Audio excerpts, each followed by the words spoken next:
I'd like to call this meeting of the Bellingham Public Works Public Safety Committee to order. Joining me on the committee is Michael Lilliquist, and we're expecting Roxanne Murphy. We have 4 items before us this morning. The first is the Community Paramedic Program proposal. Rob, you taking this morning? All right.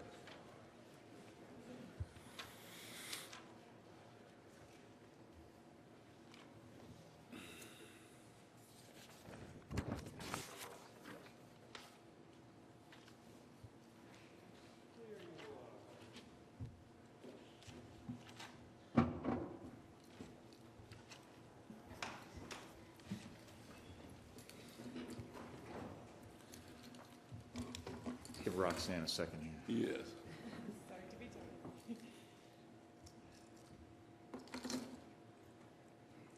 Okay. Good morning, Rob Kinsel, Bellingham Fire. And this is going to be short and sweet, I hope. We've been really making an effort to get in front of you folks and let you know exactly where we're going, and this is just another step in that process. And so we have been before you to give you a background on our program, and the last time we were here, we came up with some results that we were very pleased with, and I believe that you were also showing the successes of our program. And so we came back from that, taking a look at our numbers, and thought that some projections would also be beneficial for further discussion and decision making from you folks. And so, right in the middle of that sheet, you can see part of that process, and just expressing the value of the program overall in general now. And so, I guess today, like I said, short and sweet, we're here before you to ask for some direction on where you would like us to go with this.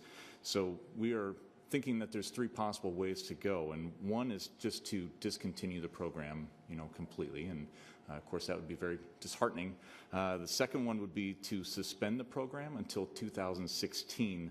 And we all know that there are negative impacts involved with that as far as the partners that we're working with right now and the health of the program should we have to start it up later on, and of course for patient care for those that we're currently involved with. But the third choice, and the one that we're recommending, is to bring forward an ordinance to fund this community paramedic program for the remainder of 2015. I guess at this point I'll ask for some direction. Michael. What would the source of the funding be for the estimated $69,000 to continue the program? Well, the source of the funding would be the general fund, and that's so we're asking for that budget amendment to fund that from July 1 through to the end of the year. And you can see there that that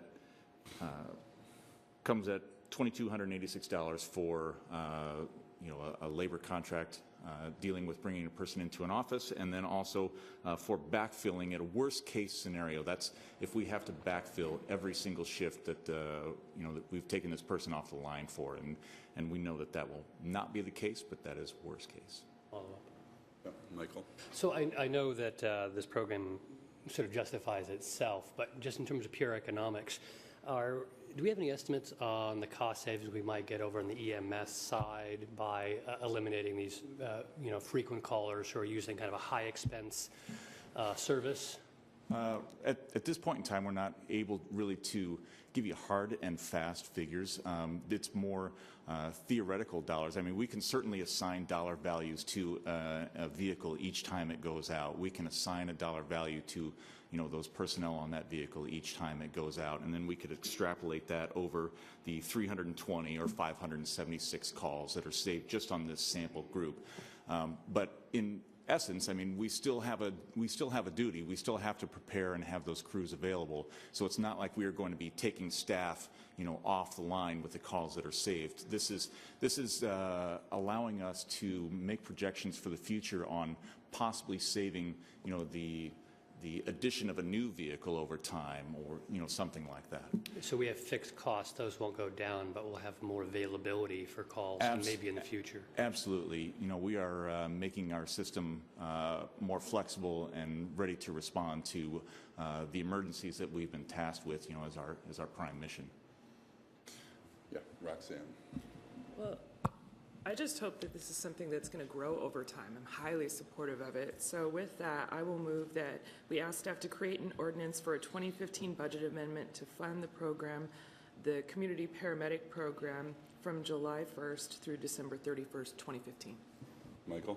I'm definitely going to be supporting that. There's kind of a rule of thumb, the 80-20 rule. I think in this case it's more like the 95-5 rule, that we've got these 5% of high utilizers, and it makes sense to focus on them. We've done the same thing with, let's say, homeless veterans, for example. Really focusing on the people in greatest need has an enormous benefit, and this is one of those kind of targeted programs, so I think it's money well spent. Yeah, and I'm definitely going to support this. In addition to this, I sit on the EMS Oversight Board, but I'm also currently working with the Committee of EMS Funding Subcommittee, looking at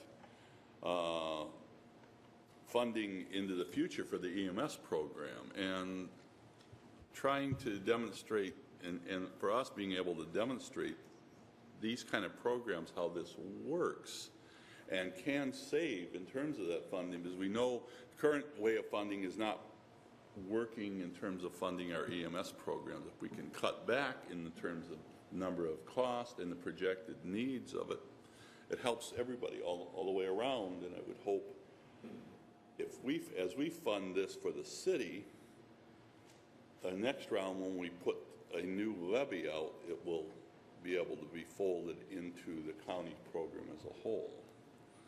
So, Mayor?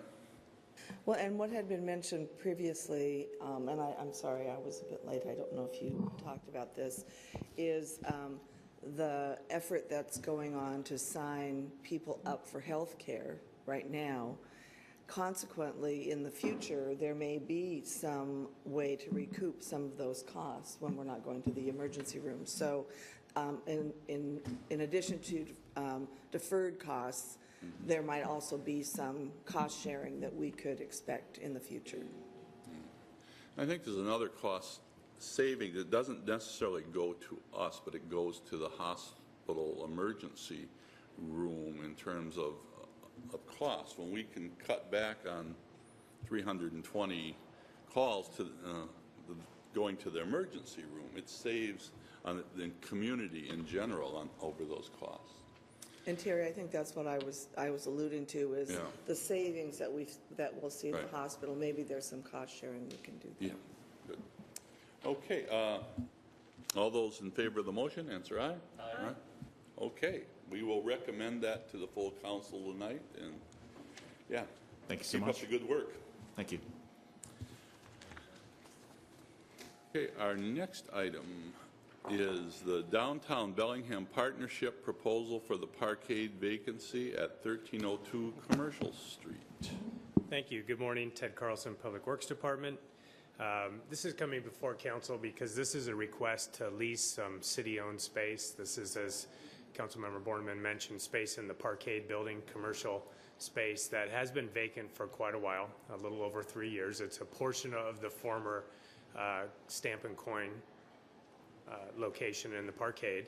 And the Bellingham Municipal Code does require council approval for a below market lease of our commercial space, and that is the request that's before the council today. The city's been working with the Downtown Business Partnership on some possibilities and opportunities that may help secure a long-term lease for that space. And in your packet is an outline of the proposal that we received from the Downtown Business Partnership, and the Executive Director, Nick Hartridge, is here today if council does have questions. But in general, the idea of this is to activate the space, working through or with the IDEA Institute with Western Washington University, and there's several goals that have been identified for this project and hopeful outcomes. Primarily from the city's perspective is we're looking to activate the storefront with the hope of securing a long-term lease. And Nick and his group will be working with Western to do that by allowing folks to utilize the space, come in and try to do some innovative things in the space, get folks down there with the hope of attracting a long-term tenant. So what the proposal is a month-to-month lease and the Downtown Business Partnership would pay for some of the costs that the city incurs when the space is leased, and those are namely the leasehold excise tax. So they would cover the portion of the leasehold excise tax, which is a requirement to be paid at full market rate, even if the space is being leased at something less than that. It's based on full market rate. They'll also cover the insurance costs, so they'll be providing insurance that covers the use of the space, as well as providing a deposit, which is based on 1 month rent. This again will be a month-to-month lease with the hope that we'll find something long-term that will come out of it at a market rate. Nick is here to answer any questions, again, if you have any about the program itself. It's something that the city's supportive of, the administration is supportive of, just simply because we have been trying to rent this space out for such a long time. We've tried several things to activate it, but I think this is unique in that it will be more than just putting things in the storefront. It will be actually bringing people down there, and if it's successful, show folks what the opportunities might be. So with that, any questions that the council may have? Michael? Well, first of all, I see no downside to this at all. It's an empty space, and this is a month-to-month arrangement. So as soon as we find, or actually as soon as the partnership helps us find that tenant, it'll all be good. My question really maybe is more for Nick. This is a program to activate that particular space, but it doesn't have to. This kind of program could be used to activate other spaces that maybe the city doesn't own. I think you maybe been talking with some other property owners about that, or what is your thinking about using this elsewhere? For sure, yeah. I mean, it's an experiment, right? So we are going to test it out. It's a pretty safe place to test it out since it's been vacant. It's right adjacent to our offices and the tourism offices, so we'll be able to keep a close eye on it. But, you know, the plan is to pilot it here and then work with the other major private property owners, Saratoga, Daylight Properties, Pacific Continental Realty, and try to find spaces within them. They anticipate there's about 30 to 45 vacancies, commercial vacancies downtown. So our plan is to prove that this works in the public sector and then take it to the private sector. Roxanne? Well, I applaud this because I think this is an experiment that has worked phenomenally in other jurisdictions. And I think it's the way that we can serve as a role model for what you do with vacant space that will hopefully inspire the private partnership. And so I'm highly supportive of this for what it will do for downtown and hopefully the redevelopment there. And I have to agree. I think it's a really good idea. I hope it works well. I think you can pull it off, and it looks. Yes, Michael. I'll do the formalities and move that we recommend approval of this arrangement tonight, and I have another question. Okay. So this is really for you, Ted. We had a talk last week about the parkade, in particular about some aesthetic improvements. In particular, I really don't like that big ugly metal sign on the ramp going down and that concrete wall that acts as a visual barrier.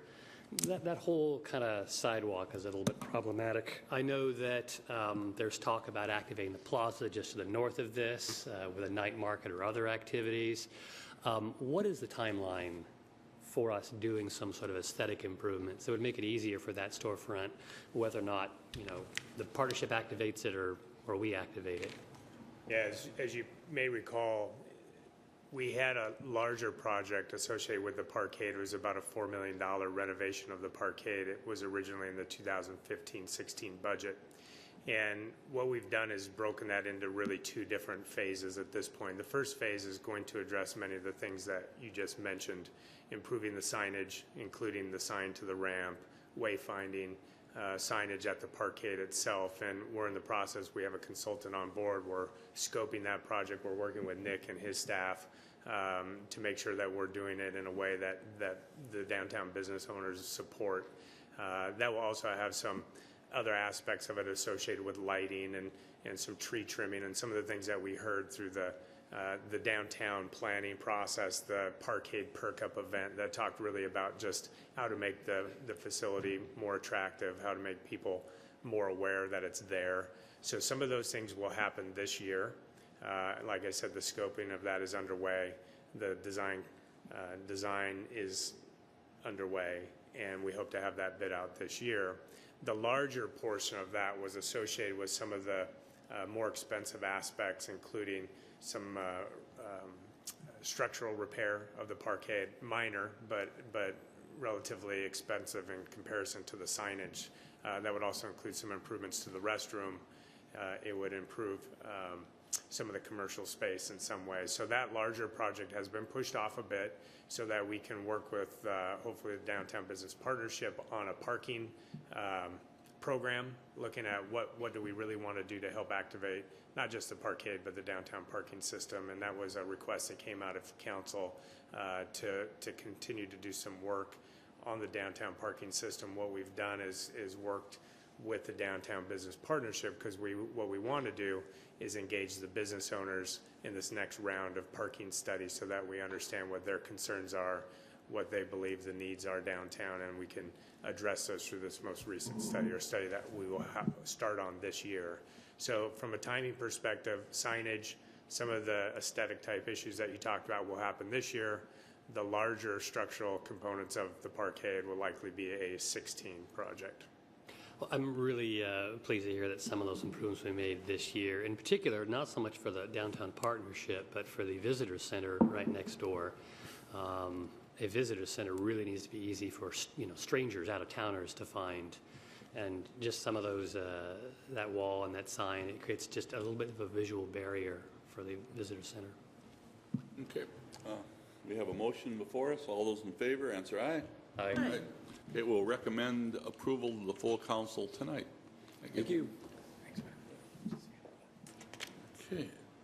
Our next item is a bid award for the North End Regional Pond, bid number 24B 2015. Ted? Thank you. This is a project that we've been discussing for quite a while now. This is some infrastructure, stormwater-related infrastructure to help facilitate economic development in the north end of town, just north of Bakerview, really the area between Pacific Highway and Northwest Avenue. This project will provide water quality and flow control for the surrounding properties, including a new arterial connection, what we're calling Mahogany, and which has been on the 6-year tip for a while now, between Pacific Highway and Northwest Avenue. Private developers that utilize this facility will pay their proportionate fair share, so we'll receive private contributions from customers that utilize the facility. So the funding of this project comes from economic development investment money, a grant loan combination, as well as I mentioned, the private contributions and transportation money to pay Mahogany's portion of the pond. The project also includes mitigation.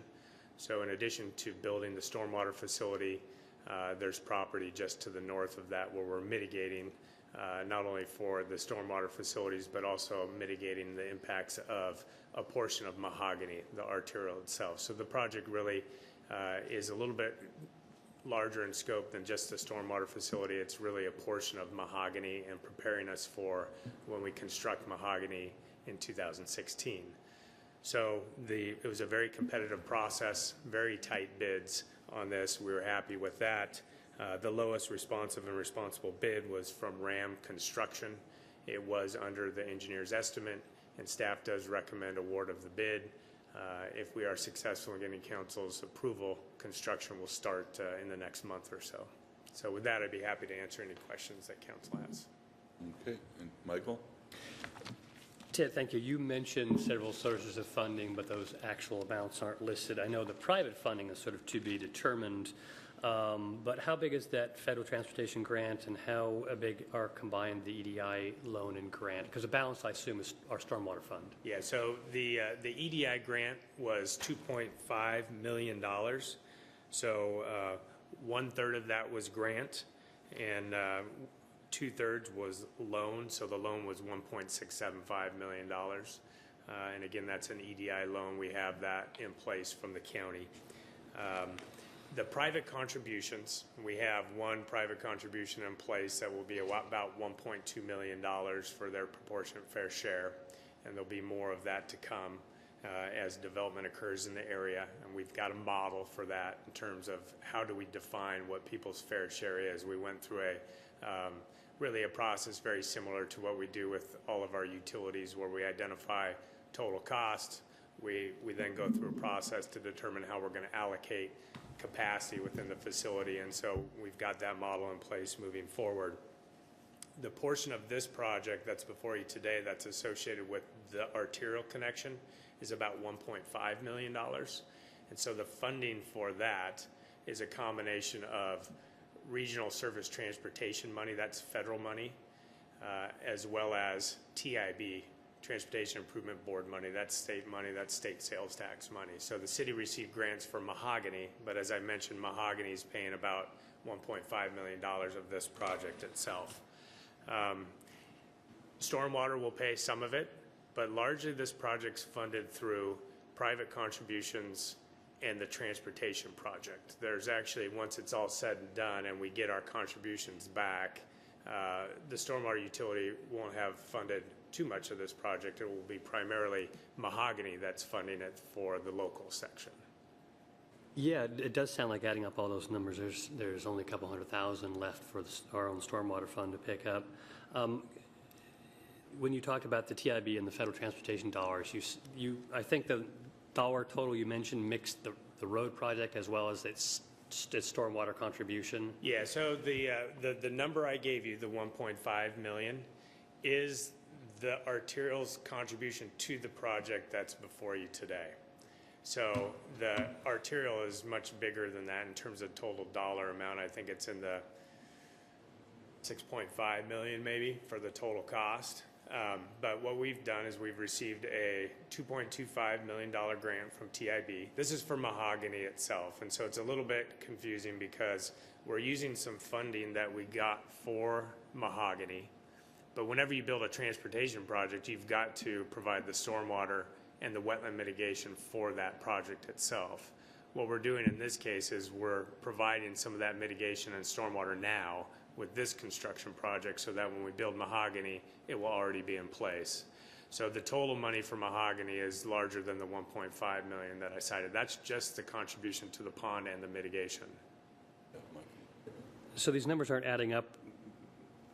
To me, it seems like we're actually getting more money to pay for the project than the project costs. So maybe we'll talk about it afterwards. But what's before you today is the construction dollar amount. There was property acquisition and there was also design. Okay, that makes sense. Yeah, So I do have one other question, and maybe nice to put up the map for this or not. Okay.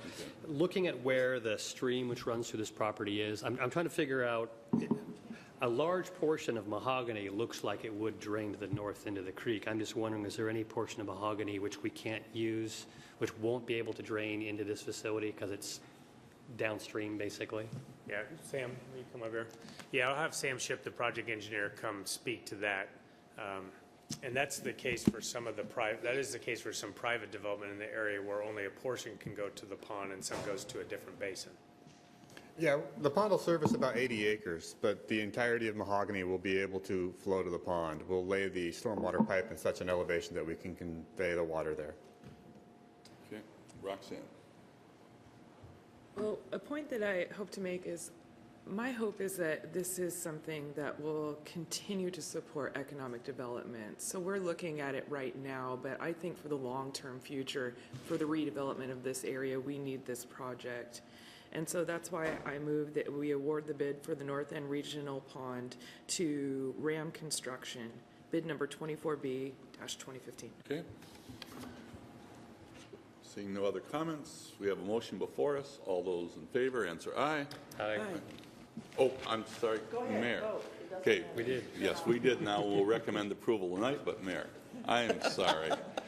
I had a motion before us. I know, you were so excited, you just had to do it. And I'm excited too, so thank you for recommending it. One of the benefits of doing this regionally is we are, first of all, we have a resource that is prepared if we have development that is appropriate.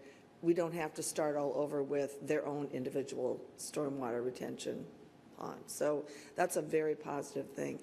And I'm hoping it's a model that we use in the city, because as Ted said, there's a lot of funds that come in, and sometimes they're just in little pots, but they can be used for purposes like mitigation and that type of thing. So if we're ready, if we plan ahead like this project allows us to do, it's going to be easier when we're looking at economic development in our city boundaries. So thank you very much for making this recommendation. I really appreciate it. Michael? I think one of the other advantages of this big regional consolidated project is it's not an isolated little small facility. I think there's opportunities to do this right, and it's also going to be under our public control, our responsibility to maintain. Just last meeting, I think it was, I voted against 2 property acquisitions by the city where we were buying up these itty-bitty little neglected stormwater facilities that had gone downhill. And my objection was not that the city acquire them. I think we needed to acquire them. But we acquired them in a degraded condition. It was going to cost us money. So I prefer the idea of this being, you know, a public facility right from the beginning, so we don't have to. So some small developments in the area don't create those little isolated facilities that degrade and we have to pick up at some later date. Better to have it integrated at the start. Okay. Okay. We will recommend approval to the full council tonight. Our last item before us is the bid award for Eliza Avenue Sidewalk and Overlay, project number ES 0490, bid number 31B 2015. Great, thank you. This bid award is for completing a section of sidewalk along Eliza between Westerly and Kellogg. This is a missing section of sidewalk. It'll make that portion of the Cordata neighborhood complete in terms of a pedestrian connection. While we're out there, the pavement needs some work. We need to do some work at the intersections to provide the appropriate turning capacity. So we're combining it into one project. This is being funded entirely by Transportation Benefit District money, both the non-motorized portion paying for the sidewalk and the portion of the Transportation Benefit District that funds overlay, paying for that section of the overlay. It's a good project. It did come in below the engineer's estimate. Colleen Mitchell is the project engineer, and she's here to answer any questions that you have. But this is one that the Cordata neighborhood's been waiting for a while. It was actually a 2014 project that did slip a little bit, and so we're excited to get it going this year. Okay. Yes. Well, in order to make the Cordata neighborhood all the more whole, I'm going to move that we award the bid for Eliza Avenue Sidewalk and Overlay to Larry Brown Construction. Okay. Michael? I'll be supporting this. I do have a small question. The description refers to a left turn lane. I assume we're not building a left turn lane with TBD dollars. Is there already a left turn lane and we're just making sure we can accommodate both a left turn lane and the pedestrian facilities? Is that it? Currently, there's one travel lane in each direction. We're going to be adding a center turn lane, a bicycle lane, southbound, and a sidewalk on the east side. Okay, West side. so is TBD's non-motorized money paying for a left turn lane? Paying for the overlay. The overlay, no, we Yeah. just put in paint in this left turn lane. Yeah, and then we'll be providing the bike lane, as Colleen mentioned. So I think it's certainly in the spirit of the TBD, and I think it makes sense to use the TBD overlay money there. The widening is really just as much associated with the facility for the bike lane as well. Okay. Any other comments? We have a motion before us. All those in favor, answer aye. Aye. Okay, we will recommend approval tonight, and Thank you. that's the end of the committee.